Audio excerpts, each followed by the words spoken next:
ان کو گھر کا ایڈریس کیسے معلوم ہوا؟ عاصم نے کچھ سوچ کر سوال اٹھایا۔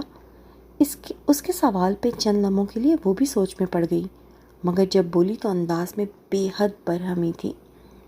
پتہ نہیں، چھوڑو، مجھے اس شخص کا ذکر بھی نہیں سننا، بس دعا کرو وہ اب یہاں نہ آئے، ورنہ میں خود کو کچھ کر دوں گی۔ عاصم بستر پہ لیٹ کر ماں کو دیکھنے لگا، جس کے چہرے پہ اتنی سی دیر میں صدیوں کی تکن امنڈ آئی تھی۔ آپ کو کیا کہوں میں بابا، آپ نے بہت برا کیا، ہم سب کے ساتھ۔ دکھ سے وہ دل ہی دل میں ہم کلام ہوتا آنکھیں موند گیا، جبکہ تہمینہ دیوار سے اپنی پشت لگا کر بیٹھ گئی تھی۔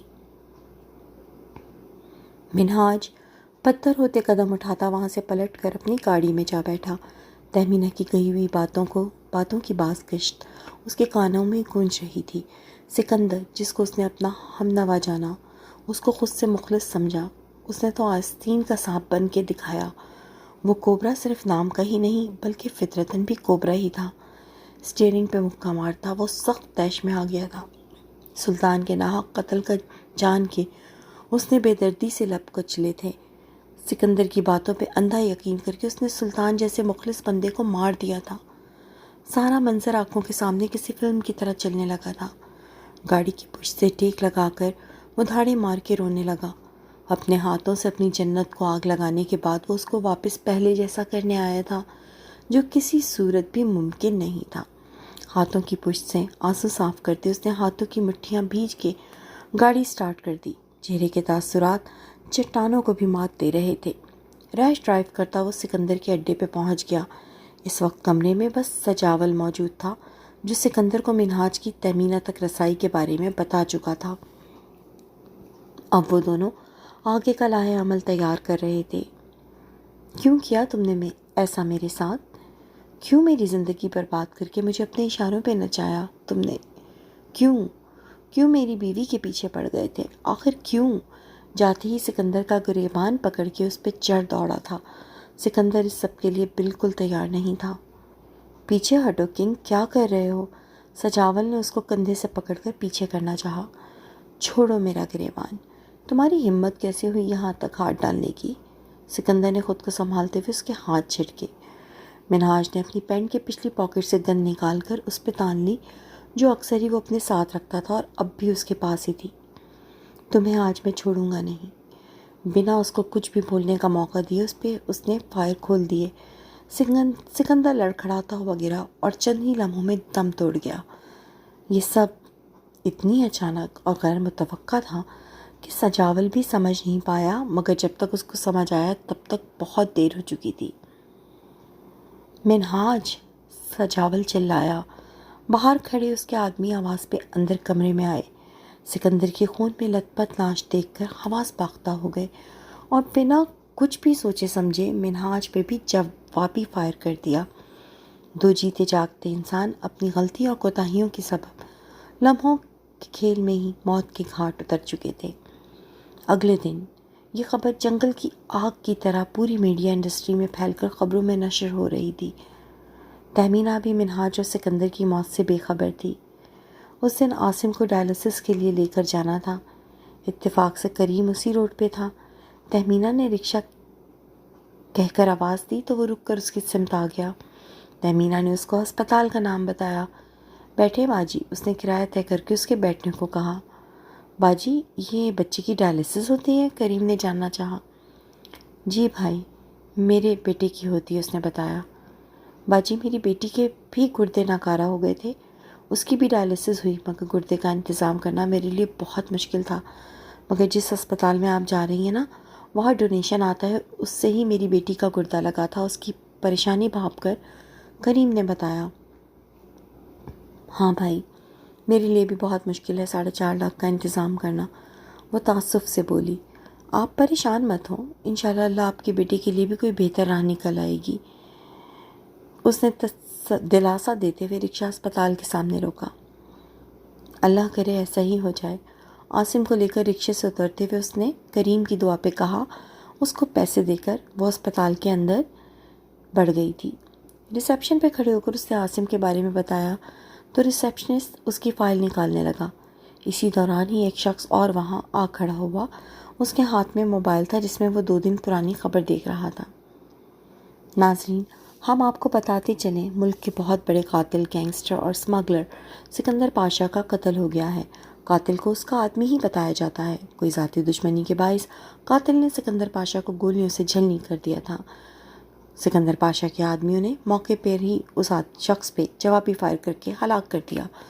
دوسرے قتل ہونے والے شخص کا نام منہاج بتایا جاتا ہے۔ نیوز کاسٹر بھی آگے بھی کچھ کہہ رہی تھی، مگر تہمینہ یہ خبر سن کے ساکت ہو گئی۔ ریسیپشنسٹ فائل نکال کر اس کے سامنے رکھ چکا تھا، مگر اس کو ہوش ہی کب تھا۔ امی سنبھالیں خود کو، عاصم بھی یہ خبر سن چکا تھا۔ تہمینہ یکدم ہوش میں آئی۔ میں ٹھیک ہوں، عاصم کو دیکھ کر کہا، پھر اس کو لیتی ہوئی اندر کی طرف بڑھ گئی۔ امی، بس آج آپ آ جائیں، میں کریم انکل سے کہتا ہوں وہ آپ کو لے آئیں گے۔ 3 ماہ ہو گئے ہیں، آپ نے اپنا تفصیلی چیک اپ نہیں کروایا۔ شارق فون پہ نسرین سے اصرار کر رہا تھا۔ میں ٹھیک ہوں بیٹا، مجھے کچھ بھی نہیں ہوا ہے، نسرین اس کو ٹالنے لگی۔ ایک تو آپ اور ابو دونوں ہی لاپرواہ ہو گئے ہیں۔ ابو تو چلو مصروف ہے، کہہ رہے تھے آج نہیں آ سکتے، مگر وہ کل آ کر اپنا چیک اپ کروا لیں گے، لیکن آپ تو آج فری ہیں نا، بس آپ آ جائیں۔ مجھے اور کچھ نہیں سننا، میں کریم انکل سے کہہ رہا ہوں وہ رکشے میں آپ کو لے آئیں گے۔ شارق اپنی سنا کر مزید اس کی سنے بغیر کال ڈسکنیکٹ کر چکا تھا۔ کانٹیکٹ لسٹ سے کریم کا نمبر نکال کر اس نے کال ملائی اور جو دوسری بیل پہ ہی اٹھا لی گئی۔ کریم انکل، آپ گھر سے امی کو لے آئیں یہاں، آج ان کا چیک اپ کروانا ہے۔ اس نے کریم کی کال ریسیو کرتے ہی مدعا بیان کیا۔ جی ٹھیک ہے، لے آتا ہوں، اس نے حامی بھرتے ہوئے کال ڈسکنیکٹ کی۔ آدھے گھنٹے بعد وہ شارق کے گھر کے باہر تھا۔ نسرین چادر اوڑھے تیار بیٹھی ہوئی تھی۔ اس کو معلوم تھا اس کا بیٹا اب اس کی نہیں سنے گا۔ کریم کے آتے ہی اس کے ساتھ رکشے میں بیٹھ کر اسپتال پہنچ گئی۔ دن کے 11 بجے کا وقت تھا۔ نسرین اسپتال پہنچ کر اپنا مکمل چیک اپ کروا چکی تھی۔ بس دیکھ لیا، کہہ رہی تھی نا میں، کچھ بھی نہیں ہے مجھے، بیکار میں پریشان ہوتے رہتے ہو۔ چیک اپ کروا کر شارق کے ساتھ باہر نکلتے ہوئے اس نے مصنوعی خفگی سے اس کو ڈپٹا۔ میری پیاری امی، آپ ایک ہی تو میری امی ہیں، اس لیے میں چاہتا ہوں آپ فٹ رہیں۔ اس کو کندھوں سے تھام کر وہ محبت بھرے انداز میں گویا ہوا۔ اچھا آپ بھجوا دو مجھے گھر، اس کی بات پہ وہ ہلکا سا مسکرائیں۔ جی، میں کریم انکل سے کہتا ہوں آپ تھوڑی دیر ویٹنگ روم میں بیٹھیں۔ اس نے ہاتھ کی انگلی سے ویٹنگ روم کی طرف اشارہ کیا، جس پہ وہ سر ہلاتی اس کی طرف بڑھ گئی۔ ویٹنگ روم میں بیٹھے ہوئے اس کے کانوں میں مستقل اس خبر کی بازگشت ہو رہی تھی جو اس نے یہاں آنے پہ سنی تھی، مطلب سکندر اور منہاج دونوں ہی مر چکے تھے۔ مگر اس کو اب کوئی فرق نہیں پڑتا تھا۔ منہاج زندہ بھی رہتا تو وہ ہرگز بھی کسی قاتل، اسمگلر اور پیسے کے پجاری کے ساتھ اپنی زندگی نہیں گزار سکتی تھی۔ کرسی سے اپنی پشت ٹکائے وہ اپنے خیالوں میں گم تھی۔ ایک آنسو اس کی آنکھ سے ٹپک کر بہہ نکلا تھا۔ اس نے اپنی پور سے آنسو پہنچا اور پھر سامنے لگی گھڑی میں ٹائم دیکھا جو 11 بجا چکی تھی۔ عاصم کا ڈائلسس کا وقت ختم ہو رہا تھا۔ اپنے خیالوں میں اٹھ کر وہاں سے باہر نکلنے لگی تھی جب ویٹنگ روم میں اندر آتی ایک عورت سے ٹکرائی۔ او معذرت، اس نے جلدی سے معذرت کی، مگر شناسائی کی ہلکی رمق نے اس کے بڑھتے قدموں کو روک لیا تھا۔ ویٹنگ روم کے اندر بڑھنے والے نسرین کے قدم تو آگے بڑھ چکے تھے، مگر تہمینہ جیسے وہیں اٹک گئی تھی۔ نسرین، کیا یہ نسرین ہے؟ اس نے زیر لب کہتے ہوئے جیسے خود کو یقین دلایا، پھر تیزی سے الٹے قدموں واپس پلٹ کر اندر کی طرف بڑھ کے اس کے پاس آ کر اس کا کندھا ہلایا۔ وہ جو اندر بیٹھنے کے لیے جگہ تلاش کر رہی تھی ایک دم پیچھے مڑی۔ تم نسرین ہو نا؟ اس نے جگہ کا دھیان کیے بغیر بے یقینی سے پوچھا۔ نسرین نے اس کے پوچھنے پر اچنبھے سے اس کو دیکھا۔ جی میں نسرین ہوں، مگر آپ کون؟ وہ شاید اس کو پہچانی نہیں تھی۔ نسرین مجھے معاف کر دو، میں تمہاری گنہگار ہوں۔ میں نے تم پہ چوری کا جھوٹا الزام لگایا تھا، مجھے اس کی بھی بہت بڑی سزا ملی ہے، مجھے معاف کر دو پلیز۔ اس کے اقرار پہ تہمینہ بے اختیار ہو کر اس کے آگے ہاتھ جوڑ گئی۔ اس کی آنکھوں سے آنسو بہہ کر اس کے چہرے کو بھگو رہے تھے۔ وہاں بیٹھے لوگ مڑ مڑ کے ان دونوں کو دیکھنے لگے تھے۔ نسرین بھی یوں اچانک غیر متوقع صورتحال پہ بوکھلا گئی تھی۔ پلیز یہ ہاتھ مت جوڑو، اچھا تو رو مت، آؤ بیٹھو۔ تہمینہ کی یوں معافی مانگنے پہ نسرین کے ذہن میں وہ لمحہ دوڑ گیا، اس کو بھی سب یاد آ گیا تھا۔ اس نے گہرا سانس بھرتے اس کے جڑے ہوئے ہاتھوں کو تھاما۔ تم مجھے معاف کر دو، میری اذیت کچھ تو کم ہو، اس نے ایک بار پھر روتے ہوئے التجا کی۔ اتنی دیر میں نسرین کے موبائل پہ شارق کی کال آنے لگی۔ اس نے ریسیو کی تو شارق نے اس کو باہر آنے کو کہا، جس پہ وہ 2 منٹ کا کہہ کر کال اختتام کر گئی۔ میں نے تمہیں معاف کیا، مجھے تو کوئی شکایت نہیں تم سے، جو بھی ہوتا ہے اچھے کے لیے ہوتا ہے۔ میں وہاں سے نکلی تو میری قسمت ہی بدل گئی۔ اس کے ہاتھ پہ اپنا ہاتھ رکھ کے پورا اعتماد لہجے میں بتایا، پھر ایک دم یاد آنے پہ پوچھنے لگی، ویسے تم یہاں کیسے؟ جس پہ تہمینہ نے اس کو عاصم کے بارے میں بتا دیا۔ اوہ اچھا، چلو تم پریشان مت ہو، میرا بیٹا یہاں اکاؤنٹنٹ ہے، اس کے پاس ڈونیشن کی رقم آتی ہے، رقم کے انتظام کے لیے پریشان مت ہونا، اس نے تسلی آمیز لہجے میں کہا۔ تہمینہ ممنون نگاہوں سے اس کو دیکھتی رہ گئی۔ اس نے کتنا غلط کیا تھا اس کے ساتھ، اور کتنا بڑا ظرف تھا اس عورت کا، وہ سوچے گئی۔ نسرین اس کو الوداع کہہ کر باہر نکل گئی۔ وہ بھی وہاں سے اٹھ کر عاصم کے کمرے کی جانب بڑھ گئی۔ آج نسرین سے معافی مانگ کے اس کے دل پہ بڑا بھاری بوجھ ہلکا ہو چکا تھا۔ عاصم کی ڈائلسس ہوتے 2 ماہ گزر چکے تھے، مگر ابھی تک ڈونر کا انتظام نہیں ہو سکا تھا۔ ڈاکٹر بار بار کہتے تھے کہ جلد از جلد ڈونر کا انتظام کریں، مگر اس کے لیے تو یہ سب بہت مشکل تھا۔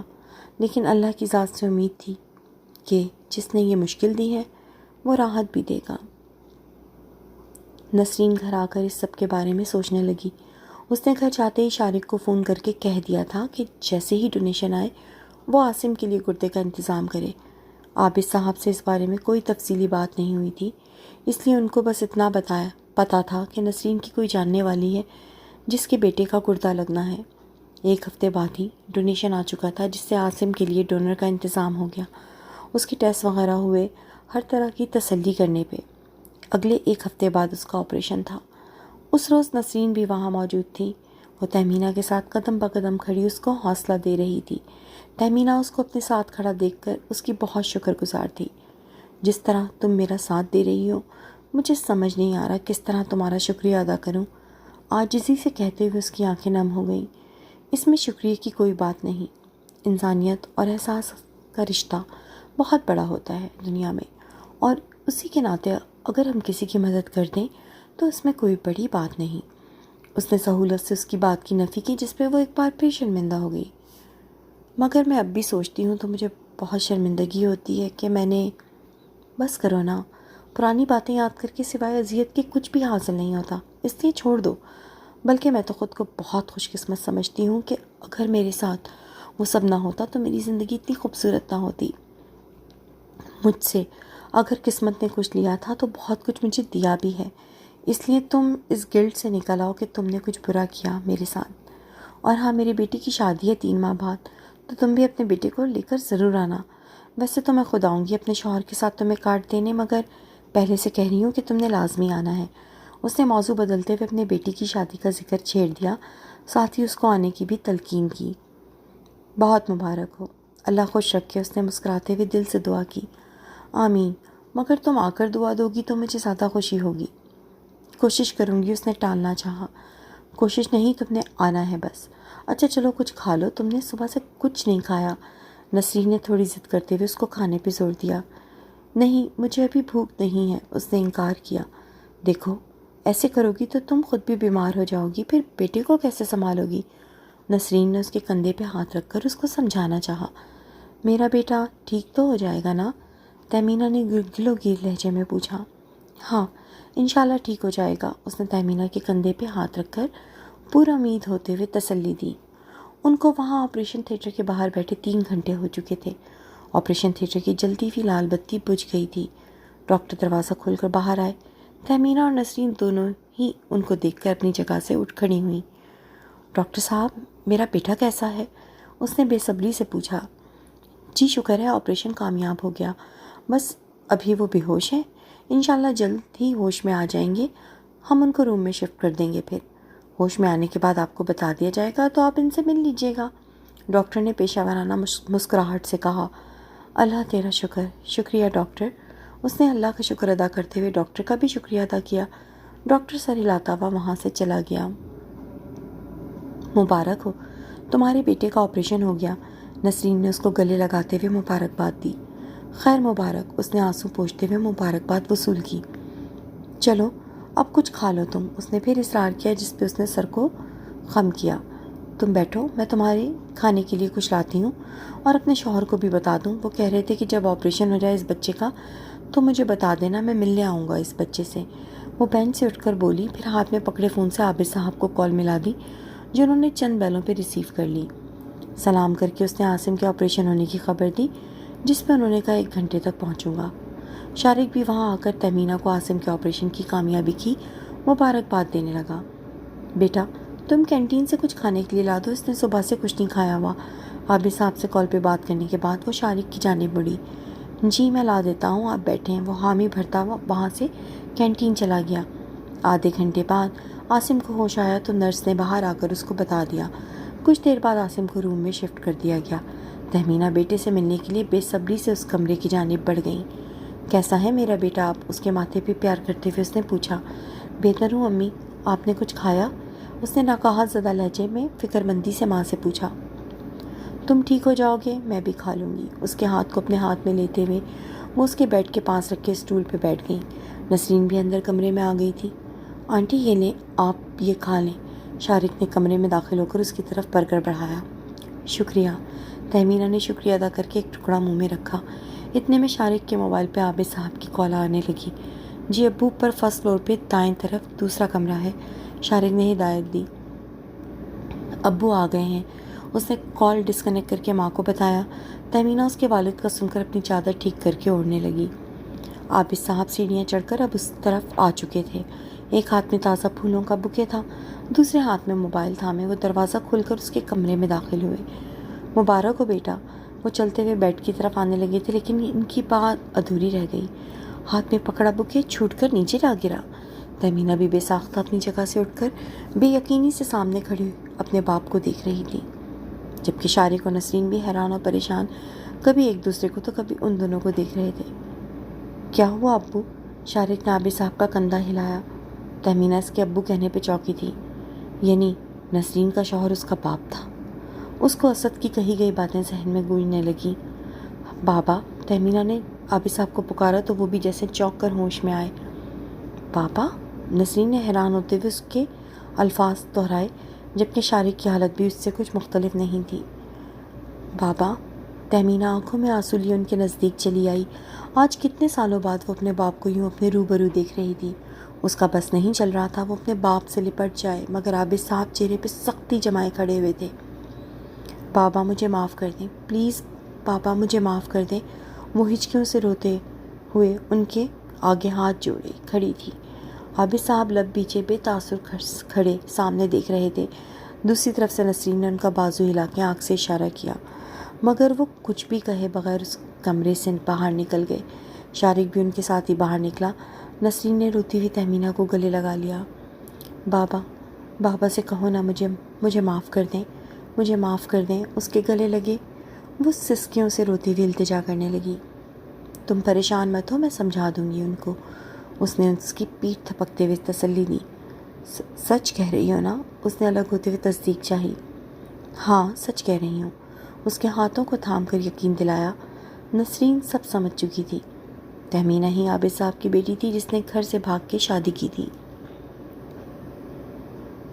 3 ماہ بعد۔ بھئی جلدی کرو، مانا کہ ہم دلہا والے ہیں مگر اتنے نخرے کرنا بھی ٹھیک نہیں ہے۔ بیگم صاحبہ کتنا تیار ہوں گی؟ اور عابد صاحب آف وائٹ شلوار سوٹ اور بلیک واسکٹ پہنے جلدی جلدی کا شور مچاتے ہوئے کوئی 5ویں بار کمرے میں آئے تھے جہاں نسرین میک اپ کرنے میں مصروف تھیں۔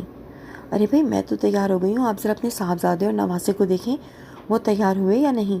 نسرین نے لپسٹک لگاتے ہوئے آئینے میں نظر آتے عابد صاحب کے عکس کو دیکھ کر کہا۔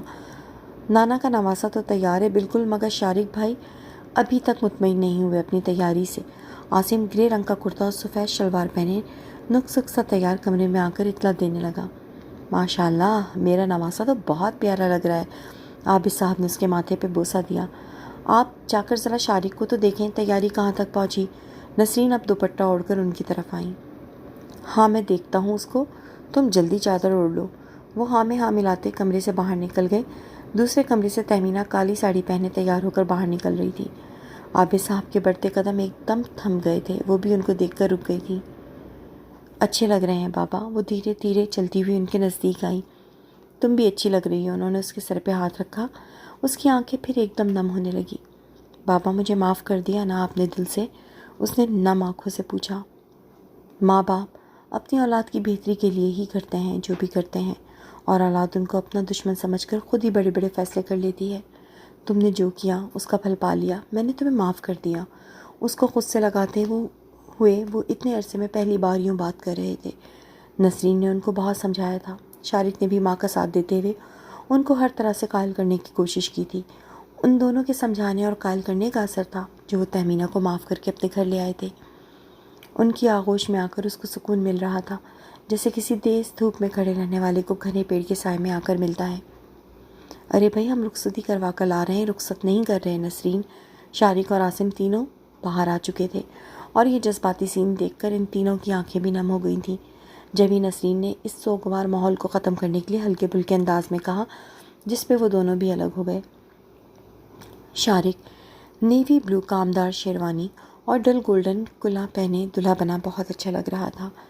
چلیں ابو، دیر ہو رہی ہے، شارق نے مسکراتے ہوئے عابد صاحب سے کہا۔ ہاں، برخوردار کو بہت دیر ہو رہی ہے، عابد صاحب اس کو چھیڑنے لگے، جس پہ سبھی ہنس دیے، جبکہ شارق چھیپ کر گردن جھکا گیا۔ ایک دوسرے کے ہمراہ وہ لوگ گاڑی میں بیٹھ کر ہال جانے کے لیے نکل گئے۔ خالد کی فیملی بھی وہاں پہنچ چکی تھی۔ اسما کی رخصتی ایک چھوٹے سے ہال میں رکھی گئی تھی۔ تھوڑے مہمانوں کی موجودگی میں سب کی دعاؤں کے زیر سایہ وہ شارق کے سنگ رخصت ہو گئی تھی۔ زلیخا اور کریم نے اللہ کا شکر ادا کیا جس نے ان کی زندگی میں خوشیوں بھرا وقت دکھایا تھا۔ انسان کی زندگی میں آزمائشیں آتی رہتی ہیں۔ اللہ کی طرف سے آئی ہوئی آزمائش میں انسان پورا اتر جائے تو اللہ اس کی تمام مشکلیں حل کر کے اس کو وہ سب عطا کرتا ہے جس کا انسان کبھی سوچتا بھی نہیں ہے۔ اللہ تو دینے پہ قادر ہے، اس کے خزانوں میں کوئی کمی نہیں۔ وہ فرماتا ہے، تم میرے تھوڑے دیے پہ راضی ہو جاؤ، میں تمہارے تھوڑے کیے پہ راضی ہو جاؤں گا۔ تو جناب، آج کے لیے بس اتنا ہی۔ ویسے خاصی طویل قسط تھی آج کی۔ اب آگے کیا ہوگا؟ کہانی اپنے اختتام پہ ہے، آخری قسط آنے کو ہے، اور مجھے پتہ ہے کہ آپ سب کو بے چینی سے شارق اور اسما کے سینز کا انتظار ہے۔ ظاہر سی بات ہے، پوری ناول کا سب سے ینگ کپل شارق اور اسما کا ہی ہے۔ تو انشاءاللہ تعالی جلد ملیں گے آخری قسط کے ساتھ، جو کہ ہوگی دھماکہ خیز۔ توبہ نے بہت محنت سے یہ ناول لکھا ہے، بہت خوبصورت ناول ہے، اور یہ ناول اس سے پہلے کلاسک ڈیجیٹل لائبریری پہ مکمل موجود تھا۔ آپ کے لیے ہم اس ناول کو یہاں پہ لے کے آئے ہیں، تو اب آپ کا فرض بنتا ہے کہ اس کو لائک کریں، چینل کو سبسکرائب کریں، اور توبہ کے اس ناول کے لیے بڑے زبردست خوبصورت سے کمنٹ چینل میں کمنٹ سیکشن میں ہمیں دیجیے، تاکہ اس سے ہماری پیاری سی رائٹر کا حوصلہ بڑھے۔ جلد ملیں گے آخری قسط کے ساتھ، تب تک کے لیے خوش رہیے اور دعاؤں میں ہم سب کو یاد رکھیے۔ اللہ حافظ۔